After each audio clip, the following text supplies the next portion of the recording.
All right, guys, what's going on? So, quick inject. I actually filmed this clip for Jay Dorlius, who is Green Beret Chronicles on YouTube. He's also the founder of Dark Arts Coffee. It's pretty good coffee. You should go check it out if you like coffee. He asked me my opinion on this topic, and I was more than happy to provide it. I thought the clip would be definitely something that you guys might be interested in on this channel, so I wanted to drop it here as well. So, here we go. All right, what's going on, guys? So, Jay reached out to me. Thanks, Jay. And asked me if I would be willing to provide a professional opinion on whether or not I think that generals in the military should be relieved if they're not currently meeting body composition or physical readiness standards. And I think, first of all, it's a very blunt question, right? But I also think it's a very important question, and I think it's actually more complicated than it seems on the surface. So I'm going to do my best to give you a very professional and well thought out opinion on this matter. And I'm going to start it off with getting into standards and credibility. Okay, so we've all heard the term lead by example, and I very much believe in that. I think if you're going to be a leader in the military, you have to follow the rules, the regulations, and the example that you want your juniors or your subordinates to follow, right? You can't expect them to do something that you wouldn't do yourself. And I think that comes into play tremendously here, right? So soldiers are going to notice, especially the lower level soldiers, are going to notice any inconsistencies between the junior and the senior ranks, especially when it comes to something that's as easily noticeable as body composition or physical readiness. You have to understand, like, think about it. If you were to see somebody who presents themselves as a very physically fit person, they're going to instantly get credibility, because they're going to look healthy. They're going to look ready to take on any physical challenges that might be presented to them. And in the military, there's a lot of physical challenges that might be presented to the military, right? And that is huge when it comes to leadership and following certain standards that have been set by the military in order to remain ready and credible, right? So that's all really important to understand. So lead by example, I think, is one of the biggest things we're looking at here. Now, when we're talking about the most senior of senior leaders, the generals, right? It's also important to understand that leadership is a lot more than just fitness and body composition. Senior leaders are responsible for huge decisions that need to be made at the strategic level, and they're running enormous organizations filled with, thousands of troops, on a day-to-day. So they're doing some high-level decision-making, and their days are filled to the brim of things that they're responsible for. Fitness just being one of them. Not to say that fitness is not a priority, because it is, especially according to regulations that say everybody, in the military, regardless of position or rank, has to follow a certain standard, right? So it doesn't matter where you're serving.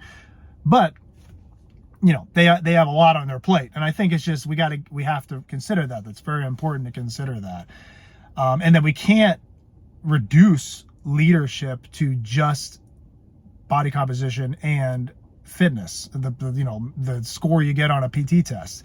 Somebody scores well on a PT test, that's a good leadership trait, because it shows that you're adhering to the standard, and it shows that you care about standards, and it shows that you care about yourself. However, it doesn't necessarily automatically make you a good leader. It's just part of it, all right? So that's also really important to understand. Now, I think really what this boils down to, and how we can get after it as a force, right, is touching on accountability and, again, the standards of it all. The standards that have been put forth by the military, regardless of branch. They all have their own standards.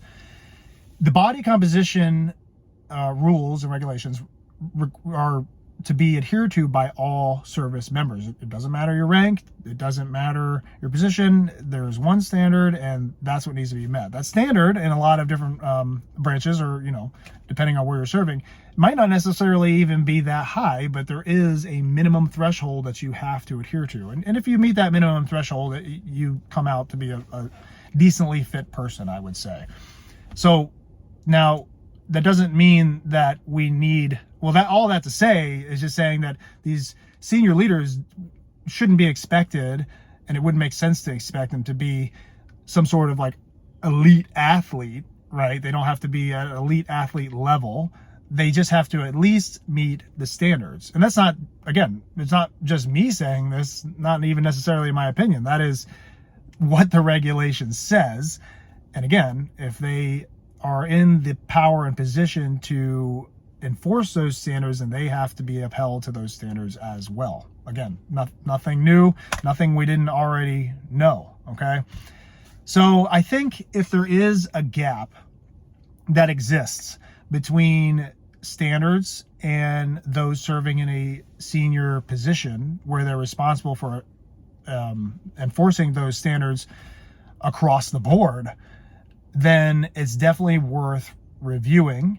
But I'm not really sure if it should be policy driven, and it definitely shouldn't be reactionary, and it definitely shouldn't be like emotionally charged or driven. You know, it's all about opening up the books and saying, hey, look, here's the standard right here. You have to meet that standard. You have to. Otherwise, you have to be held accountable just like everybody else. and that's really what it boils down to. So, you know, when it comes to fitness, I think that has a huge part to play in the military culture as a whole. I think leaders, like we need leaders who can think, who can command, and who can inspire the mass of the troops. And I think fitness plays a huge role in that for all the different reasons that I've already talked about.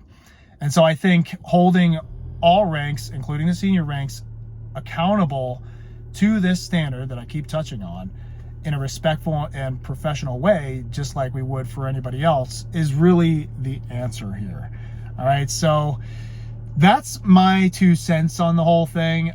Again, I've mentioned this before that I don't really think this is anything new that's going on. It's just been more blatantly brought to light, and the regulations, as far as I understand, haven't changed, and I don't even think they need to be changed. They just need to be upheld to, enforced, and the military will keep rolling on just like it has been.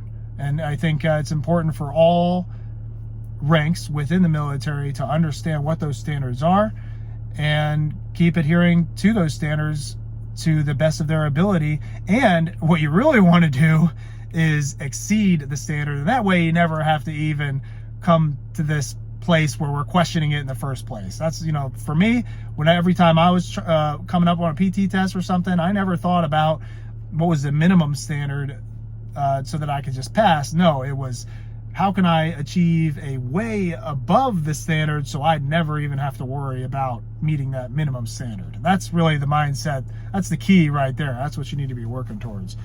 So yeah, I do hope that was helpful to anybody that's watching this. I know there's not a lot of emotion in this, but I think emotion should be taken out of this because it's just not an emotional topic. It is a very standard-driven topic, and that's the way it should be because it is the military, and this is a very professional organization that we're talking about, and there's a lot of things that go into the culture that makes it a positive culture to be a part of, and fitness is absolutely one of the pieces to that.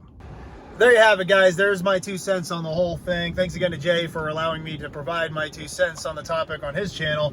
Definitely go check out Green Beret Chronicles if you get the chance. He definitely has a whole lot of good information on there and a lot of breaking news topics that he likes to talk about, some things that keep you guys interested in what's going on around the world. And also, don't forget to like and subscribe to this channel if you like this kind of conversation. Besides that, I'll see you on the next one.